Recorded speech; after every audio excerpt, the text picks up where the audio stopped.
Shalom,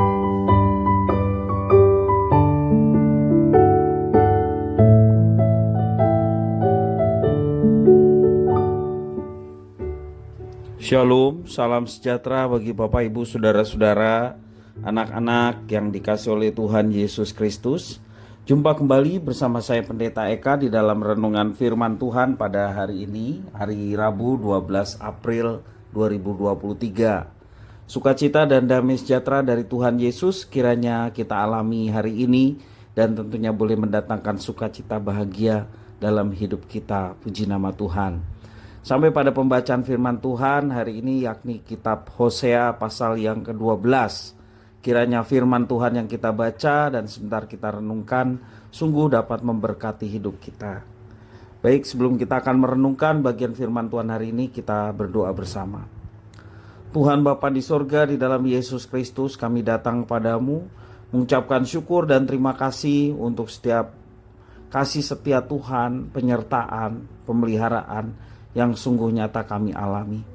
Dan biarlah semuanya ini boleh menjadi kami semakin kenal Tuhan, dan pengenalan akan Tuhan membawa diri kami untuk hidup dalam ketaatan akan firman Tuhan. Karena itu kami siapkan telinga dan hati kami untuk kebenaran firman-Mu, mampukan untuk kami dapat memahami serta menerapkannya dalam hidup kami. Terima kasih Bapa, terpujilah nama-Mu. Demi nama Tuhan Yesus kami berdoa. Haleluya. Amin. Hosea pasal yang ke-12, saya akan membacakan ayat 1 sampai yang ke-14, diawali dengan pasal 11 ayat yang ke-12. Demikian firman Tuhan. Dengan kebohongan aku telah dikepung oleh Efraim, dengan tipu oleh kaum Israel, sedang Yehuda menghilang dari dekat Allah, dari dekat yang Maha Kudus yang setia. Efraim menjaga angin dan mengejar angin timur sehari suntuk, memperbanyak dusta dan pemusnahan. Mereka mengadakan perjanjian dengan Asyur dan membawa minyak kepada Mesir. Tuhan mempunyai perbantahan dengan Yehuda. Ia akan menghukum Yakub sesuai dengan tingkah lakunya dan akan memberi balasan kepadanya sesuai dengan perbuatan-perbuatannya. Di dalam kandungan ia menipu saudaranya, dan dalam kegagahannya ia bergumul dengan Allah. Ia bergumul dengan malaikat dan menang. Ia menangis dan memohon belas kasihan kepadanya. Di Betel ia bertemu dengan dia, dan di sanalah dia berfirman kepadanya, yakni Tuhan Allah semesta alam, Tuhan namanya. Engkau ini harus berbalik pada Allahmu, peliharalah kasih setia dan hukum, dan nantikanlah Allahmu senantiasa. Sama seperti Kanaan dengan neraca palsu di tangannya dan suka memeras. Berkatalah Efraim, bukankah aku telah menjadi kaya, telah mendapat harta benda bagiku, tetapi segala hasil jerih payahku tidak mendatangkan kesalahan yang merupakan dosa bagiku. Tetapi aku adalah Tuhan Allahmu sejak di tanah Mesir. Aku masih mau membuat engkau diam kembali di kemah-kemah seperti di hari-hari pertemuan raya. Aku berbicara kepada para nabi dan banyak kali memberi penglihatan dan memberi perumpamaan dengan perantaraan para nabi. Bila di Gilead ada kejahatan, maka mereka menjadi kesia-siaan belaka. Di Gilgal mereka mempersembahkan lembu-lembu jantan, maka mesbah-mesbah mereka juga menjadi seperti timbunan batu di alur-alur ladang. Yakub melarikan diri ke tanah Aram, dan Israel memperhambakan diri untuk mendapat istri. Ya, untuk mendapat istri, ia menjadi gembala. Israel dituntun oleh Tuhan keluar dari Mesir dengan perantaraan seorang nabi. Ya, ia dijaga oleh seorang nabi. Efraim telah menimbulkan sakit hatinya secara pahit, maka Tuhannya akan membiarkan hutang darahnya menimpa dia dan akan membalas celanya kepadanya. Bapak Ibu saudara-saudara yang dikasihi oleh Tuhan, di dalam firman Tuhan yang kita baca hari ini, Hosea mengungkapkan lagi isi hati Tuhan terhadap umatnya. Dikatakan Tuhan dikepung dan dikelilingi oleh kebohongan Efraim dan tipu muslihat Israel. Tuhan mengingat bagaimana mereka bergumul dengannya. Tuhan mengetahui mereka menangis dan memohon belas kasihannya. Juga Tuhan menuntun dan menjaga umatnya. Namun tingkah laku mereka yang sudah diberikan anugerah menjadi umatnya telah menimbulkan sakit hatinya. Kita tahu bahwa hati Tuhan bisa berbalik kepada umatnya yang dikasihinya. Namun kita juga tahu bahwa ia bisa sakit hati karena kelakuan umatnya. Tuhan dapat merasa tidak senang karena dihina oleh umatnya. Tuhan juga bisa marah kepada umatnya. Dan hal ini terlihat ketika ia mengatakan akan memberi balasan. Bahkan Tuhan akan membalas celah. Bahkan Tuhan akan membalas hutang darah kepada mereka. Sulit untuk memahami bahwa Tuhan bisa sakit hati. Bagaimana mungkin Tuhan yang penuh kasih sayang, panjang sabar, dan berlimpah kasih setianya bisa sakit hati? Namun itulah isi hati Tuhan. Dengan mengetahui isi hati Tuhan yang kita baca di dalam kitab suci, kita bisa mengerti perasaan Tuhan. Tuhan adalah pribadi, tentunya pribadi yang senang ketika umatnya taat, juga menjadi sakit hati ketika umatnya memberontak dan melawan Tuhan. Dengan ini kita juga diajak untuk memahami dan semakin mengenal pribadi Tuhan yang kita percaya dan kita hormati. Terlebih Dia, Tuhan, lebih dulu mengenal kita, umatnya. Ia mengenal Efraim, dikatakan. Dia mengenal Yakub dan mengetahui setiap detil kehidupan mereka. Tuhan telah melakukan yang terbaik bagi umatnya. Sekali lagi, namun mereka berbuat yang sebaliknya. Mereka berbuat jahat di mata Tuhan. Tuhan telah memelihara dengan kasih setianya, namun umatnya mengabaikan kasih setia Tuhan. Tuhan menjaga umatnya, namun umatnya justru menjauh daripadanya. Inilah yang membuat sakit hati Tuhan.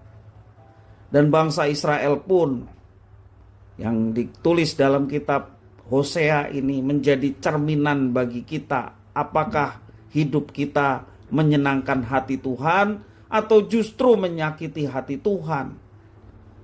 Tindakan kita sering berseberangan dengan kehendak Tuhan. Ingatlah kembali perjalanan kehidupan kita. Seberapa sering kita telah menyakiti hati Tuhan? Seberapa sering kita telah menyakiti hati sesama kita dengan kata-kata yang membuat sesama kita menjadi sakit hatinya? Bahkan kita menyakiti orang-orang yang terdekat, menyakiti istri kita, menyakiti suami kita, anak-anak, atau sebaliknya anak-anak menyakiti hati orang tuanya.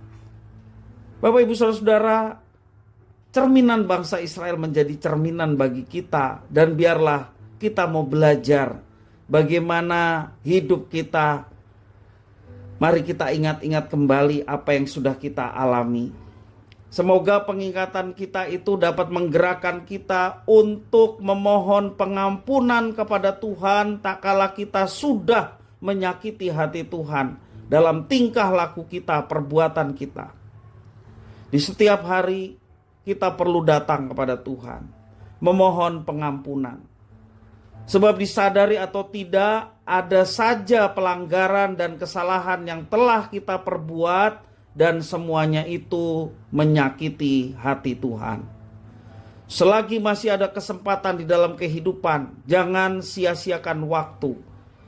Selagi masih Tuhan berkenan untuk kita hampiri, jangan sia-siakan kesempatan itu. Datanglah kepada Tuhan, memohon pengampunan kepadanya. Bapak, Ibu, Saudara-saudara, memang kita sudah mendapatkan penebusan di dalam Yesus Kristus. Kita sudah diampuni dosanya. Pengorbanan Kristus yang baru saja kita peringati dalam peristiwa Paskah telah mengampuni dosa-dosa kita, dosa yang lalu, sekarang, dan yang akan datang. Kalau dosa yang akan datang pun sudah diampuni, tetapi bukan berarti kita mau terus hidup di dalam dosa dan menikmati dosa, dan itulah yang menyakiti hati Tuhan. Mari kita semestinya tidak hanya memohon pengampunan, tetapi ada tekad bertobat. Bertobat artinya sadar akan dosa yang menyakiti hati Tuhan, berbalik tidak melakukannya lagi, dan melakukan apa yang dikehendaki oleh Tuhan. Itulah bertobat. Bertobat meminta pengampunan tetapi kita mengulangnya lagi, itu namanya bukan bertobat.